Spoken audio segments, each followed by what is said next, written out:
Seja bem-vindo, obrigado por ter aceito. Muito e eu já obrigado, vou te fazer essa agradeço. pergunta direto, Mauro. Que história é essa de felicidade corporativa? Bem, felicidade corporativa é um tema que quando a gente aborda, todo mundo fica duvidando. Então, essa sua dúvida, realmente, ela é muito pertinente. Mas se você for pensar em felicidade, simplesmente a palavra felicidade como a promoção de bem-estar e de satisfação para alguém, você pode dar uma pitada corporativa nisso e falar de ambientes corporativos e falar de empregados motivados, empregados engajados, valorizados, e assim como ambientes também agradáveis, né, ambientes não tóxicos, ambientes corporativos.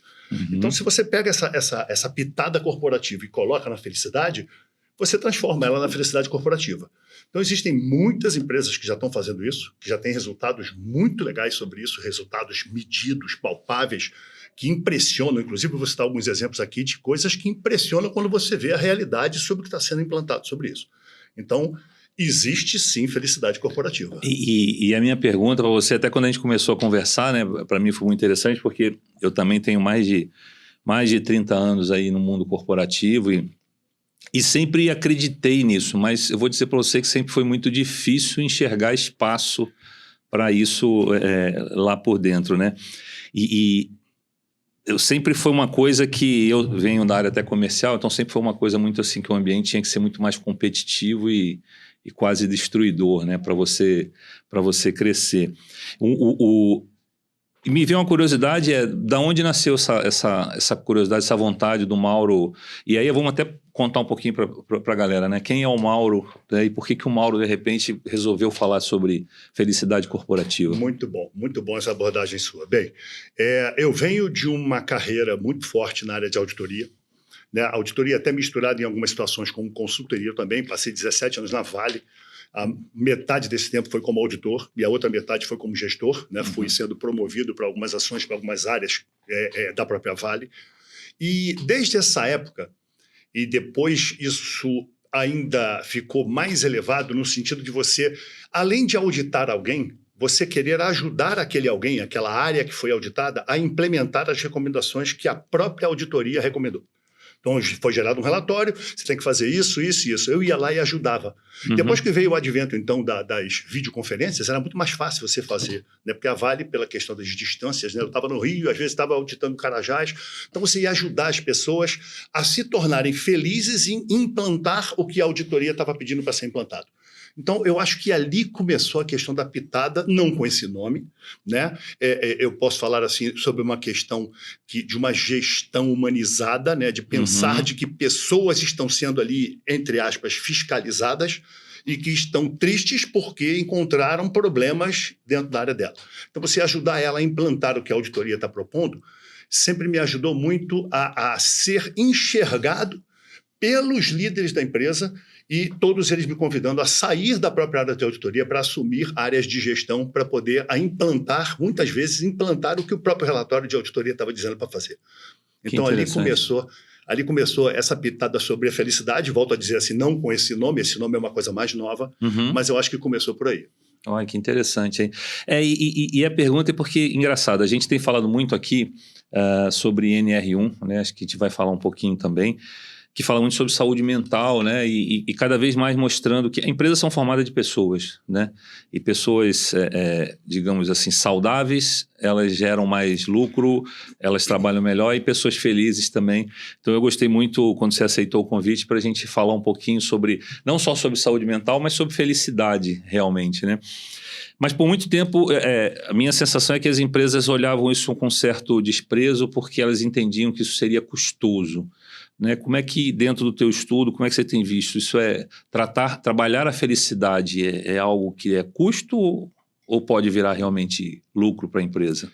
Bem, vamos falar em despesa e investimento, né? Para um cara de finanças, custo é outra coisa, né? Custo é um valor que você está agregando à produção de alguma coisa.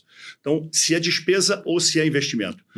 Eu com certeza digo que é um grande investimento. E os números que eu vou mostrar aqui vão mostrar que é um investimento. Primeiro, porque eles podem ser medidos.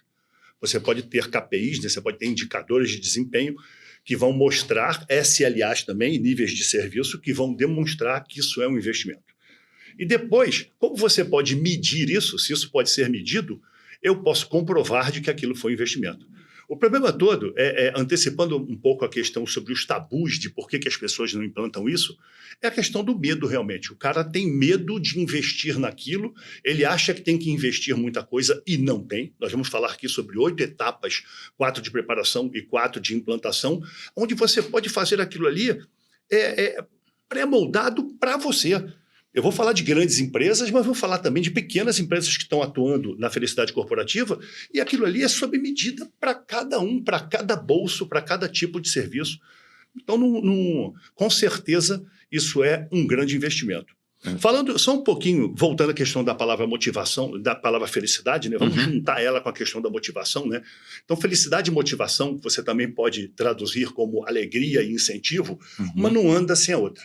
Né? E é até difícil dizer o que é causa e o que é efeito, né? Igual aquela questão dos biscoitos Tostines lá, né? Daquela brincadeira, quem se tá é um ou outro, fresquinho. quem faz o quê, né? O que é causa e o que é efeito? Porque um não anda sem o outro.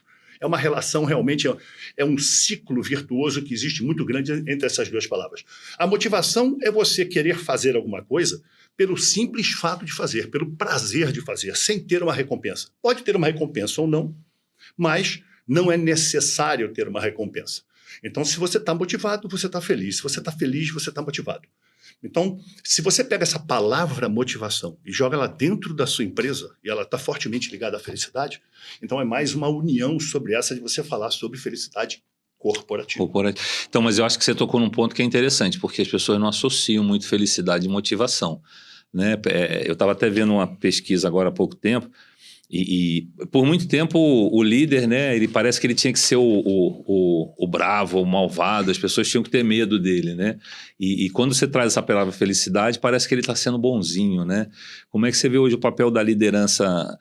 Só voltando, mas o que era a pesquisa, né? Que cada vez mais esse líder que fazia por medo, liderava pelo medo, não tem mais espaço, né? Não tem. E quando você traz esse assunto, e é até uma pergunta que eu também queria já te deixar, você está falando de felicidade corporativa, isso tem sido discutido no mercado, esse tema é conhecido assim já no mercado também, não?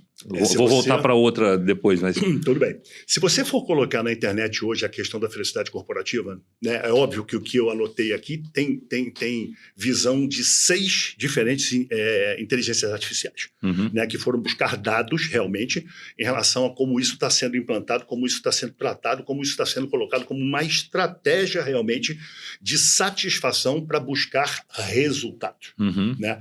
Então, o fato disso tudo tá unido fez com que a gente, até voltando para essa questão da NR1, indo para a questão da RN1, isso vai praticamente se tornar uma obrigação. Ou você faz, ou você faz. E fazer feliz é bem melhor do que não, né? Sim, sim. A NR1, ela é uma norma regulamentadora do Ministério do Trabalho e Emprego, do governo, que solta essas normas, que ela não tem poder de lei, não tem força de lei, mas elas são normas obrigatórias para serem cumpridas. E ela foi editada agora, em maio de 2025, para incluir a questão da gestão de riscos psicossociais. Ela já até existia, mas não tinha... Você não tinha cobrança, né? Vamos chamar assim. Não tinha cobrança e também não estava dentro do GRO, né, da gestão de